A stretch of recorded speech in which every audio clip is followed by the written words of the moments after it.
Musta kayo mga lods? Good evening. Ngayong video pala hindi ako magluluto, hindi ako magmumukbang. Ito yung magiging ganap sa video ko ngayon dahil may magaganap ngayon na dance contest. Dahil kasama yung pamilya namin at kaibigan sa dance contest na magaganap ngayon. Dito pala to sa Angono, Rizal. Gaganapin pala ang Gigantes and Art Festival. Ay mga lods, panoorin nyo tong video na to dahil mamimili pa rin ako at mamimigay ako ng cash. Basta i-share mo lang yung mga videos ko at i-comment mo kung ano ang laman ng video. Dapat nakapalo ka at hindi naka-private yung Facebook mo. Ayan, shoutout pala sa lahat ng taga Angono, Rizal. Maraming salamat sa inyo at ang babait ng mga tao dyan. Shoutout sa 25 na dance group. Good luck sa inyong lahat. Itong magaganap na dance contest, mga legendary na to. Yung mga 90s na dancer. Saka shoutout rin pala sa aming pamilya na First Reaction Dancers. Ito na yung kaganapan sa video na ito.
Nagpakita ng kakaiba at matindi sa street style at choreography. Nag-iwan ng legacy na ginto. Hindi lang basta sayaw, ito'y kultura, sining at buhay. Sa bawat beat, bawat rhythm, sila hindi kay kulay. Sa studio tingala yung grupong First Reaction sa laking at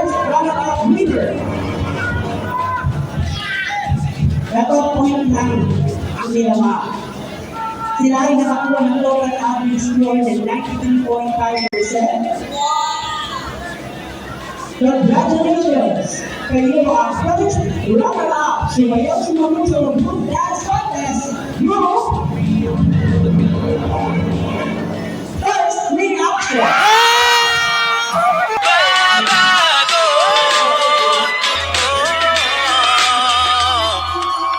Naalala mo pa ba ang inay sa entablado?